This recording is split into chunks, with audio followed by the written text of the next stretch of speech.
Basic কিছু মানুষ আছে যাদের নাম না বললেই না, ফ্যামিলি মেম্বার, ওয়াইফ, তো স্পেসিফিক 2-3 জনের কথা বললাম, এরাই সাপোর্ট করছে। তো এদের কাছে অবশ্যই থ্যাঙ্কসফুল।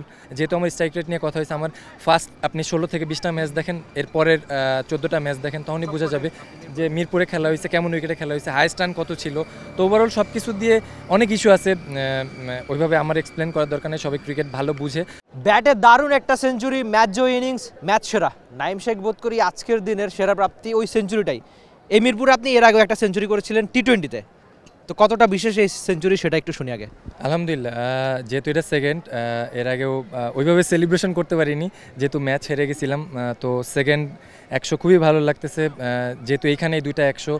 আর ডেফিনেটলি আমাদের যেহেতু ডু অর ডাই ম্যাচ ছিল, ভালো খেলতে পেরে, টিমকে ভালো কিছু কন্ট্রিবিউশন করতে পেরে ডেফিনেটলি অনেক বেশি ভালো লাগতেছে। আচ্ছা, আপনি উদযাপনের কথা বলছিলেন, তো আমি ওই বিশেষ মুহূর্তটার কথা জানতে চাচ্ছি। যখন বাউন্ডারি হলো, মিরাজ একবারে উচ্ছ্বাসিত, আপনার পুরো ডাগ আউট আপনার দিকে তাকিয়ে উচ্ছ্বাসিত, আপনি নিজে সিজদা দিলেন, কি চলছিল তখন মনে? না, আসলে বেসিক এরকম প্ল্যান ছিল না যে সিজদা করে এই 100 করে সিজদা দিব বা ডাগ আউটে কী হচ্ছে, এগুলি আমি কনসেন্ট্রেট করতেছিলাম। 1 বাই বল এভাবে চেষ্টা করতেছিলাম। বাউন্ডারি হয়েছে, এরপরে বাউন্ডারি হওয়ার পরে চিন্তা করছি যে আচ্ছা এখন কিছু করা যেতে পারে। আচ্ছা, এনসিএলটাও আপনার খুব ভালো কেটেছে, সবচেয়ে বেশি রান এখন পর্যন্ত, এবারের বিপিএলও সবচেয়ে বেশি রান। তো মনে হচ্ছে কি না যে নাইম শেখ যে পরিশ্রমটা করেছে তার ফল এখন সে পাচ্ছে?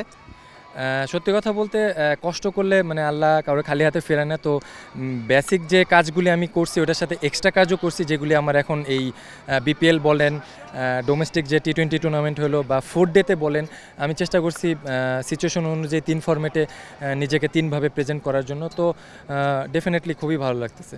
নাইম, আমরা প্রায়শই দেখি আপনার স্ট্রাইক রেট নিয়ে নানান কথা হয়, কিন্তু আজকে আপনি যখন ওই 55 বা 54 বলে সেঞ্চুরিটা করলেন, আপনার ইনিংস শেষ হলো 100, প্রায় 180 স্ট্রাইক রেট, 4-এর চেয়ে 6 বেশি। তো মনে হচ্ছে কিনা যে লোকে সমালোচনা করে করুক, আপনি আপনার জায়গায় ঠিক আছেন, অন্তত পারফরমেন্স করার যেটা দরকার সেটা আপনি করছেন? ওইভাবে কখনো সত্যি কথা বলতে সমালোচনা 2 থেকে 3 বছর আগে বললে ওইভাবে অনেক মেন্টালি প্রেশার হইতো। এখন ওই জিনিসটা নাই যে কে কী বললো, ভালো খেলে অ্যাপ্রিসিয়েটও ওরকম নিয়ে অনেক আনন্দ করার কিছু নেই, আবার নিন্দুকেরা খারাপ কথা বললে ওটা নিয়েও চিন্তা করার কোনো কিছু নেই। আমি চেষ্টা করতেছি লাস্ট 2 বছর ধরে নিজেকে যে জিনিসগুলি ইমপ্রুভ করছি ওগুলি প্রেজেন্ট করার জন্য। আমার মানুষটা কিছু দেখানোর কোনো কিছু নাই যে আমি এই জিনিস করতে পারি বা হ্যান ত্যান, এরকম কোনো কিছু না। আমি লাস্ট যে কটা টুর্নামেন্ট আছে দেখেন, আমি আমার 100% দিয়ে চেষ্টা করছি। এই বেসিক জিনিসগুলি আমি কন্টিনিউ করতে থাকবো। সাকসেস কোনো দিন আসবে, কোনো দিন আসবে না, কিন্তু আমি চেষ্টা থাকবে বেসিক প্ল্যানটার জন্য আমি কন্টিনিউ করতে পারি। ক্রিকেটারদের খারাপ সময়ে সবসময় ফ্যামিলি মেম্বাররা থাকে বা অনেক ফ্যান থাকে, অনেকেই থাকে। তো আপনার এই বিশেষ সেঞ্চুরি আপনি কাকে উৎসর্গ করতে চান? না, টু বি অনেস্ট আমি স্পেসিফিক একজনকে কখনোই দিতে পারবো না। যদি ওইভাবে স্পেসিফিক বলতে চান, 2-3 জনের কথা অবশ্যই বলতে হবে, ফ্যামিলির মানুষদের কথা অবশ্যই বলতে হবে, আমার ওয়াইফের কথা বলতে হবে। আনোয়ার ভাইয়ের সাথে আমি লাস্ট অনেক দিন ধরে কাজ করছি, লাস্ট বাবুল স্যার ছিল। তো ডোমেস্টিকে যারা আছে, মানে এরকম স্পেসিফিক নাম বলতে গেলে অনেক নাম চলে আসবে। তো বেসিক কিছু মানুষ আছে যাদের নাম না বললেই না, ফ্যামিলি মেম্বার, ওয়াইফ, তো স্পেসিফিক 2-3 জনের কথা বললাম, এরাই সাপোর্ট করছে। তো এদের কাছে অবশ্যই থ্যাঙ্কসফুল। আচ্ছা, আমার শেষ প্রশ্ন, আপনি একটা সময় জাতীয় দলের রাডারে ছিলেন, জাতীয় দলে খেলেছেন, আপনার শুরুটা ঠিকঠাক হয়েছিল, তারপর একটা সময় দল থেকে বাদ পড়েছেন। তো এখন আপনি যেভাবে রান বন্যায় ভাসছেন, মনে হচ্ছে কিনা যে আরেকবার জাতীয় দলে ফিরতে নাইম শেখ অন্তত প্রস্তুত, বাকিটা নির্বাচকদের কল? বাদ পড়ার পর ওইভাবে চিন্তা করি না যে বাদ পড়ে গেছে আবার ঢুকতে হবে। আমি সবসময় আমার বেসিক প্ল্যানে কাজ করে গেছি। সাকসেস কখনো আসছে, কখনো আসে নাই। ভালো খেললে নির্বাচকরা চিন্তা করবে, ওগুলি আমার কাজ না। কিন্তু যখন বাদ পড়ছি তখন দেখার একটা বিষয় ছিল যে আমি কী সিচুয়েশনে বাদ পড়ছি, কী উইকেটে খেললে বাদ পড়ছি। যেহেতু আমার স্ট্রাইক রেট নিয়ে কথা হয়েছে, আমার ফার্স্ট আপনি 16 থেকে 20টা ম্যাচ দেখেন, এরপরের 14টা ম্যাচ দেখেন, তখনই বোঝা যাবে যে মিরপুরে খেলা হয়েছে, কেমন উইকেটে খেলা হয়েছে, হাইস্ট রান কত ছিল।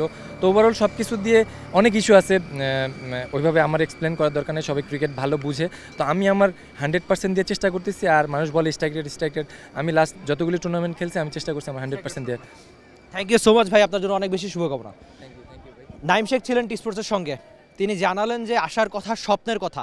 দারুণ একটা ইনিংস খেলেছিলেন, তবে সবচেয়ে একটা ক্ষোভ মনে হয় বা ক্ষত তার মনে রয়েছে, জাতীয় দলে তিনি যখন বাদ পড়েছিলেন, নাইম শেখের একটা আক্ষেপ ছিল, কেননা মিরপুরের হোম ক্রিকেটে অনেক বেশি ম্যাচ খেলেছেন, আর তখন ওই 120, 118 কিংবা 115 উইকেটে নাইম শেখ কতই বা ভালো করতেন, কিংবা তার স্ট্রাইক রেট নিয়ে এ কারণেই অনেক বেশি আলোচনা সমালোচনা হয়। তবে সবচেয়ে গুরুত্বপূর্ণ যে ব্যাপারটা, নাইম শেখ আজকের এই সেঞ্চুরি কিংবা এর আগে টি-20 ক্রিকেটের সেঞ্চুরি বা সবশেষ সিলেটে হওয়া এনসিএলে রান করে জানিয়ে দিয়েছেন যে সাদা বলে ক্রিকেটের জন্য নাইম শেখ অন্তত প্রস্তুত, বাকিটা জাতীয় দলে আরেকবার ফেরানো সেটা হয়তো নির্বাচকদের হাতে।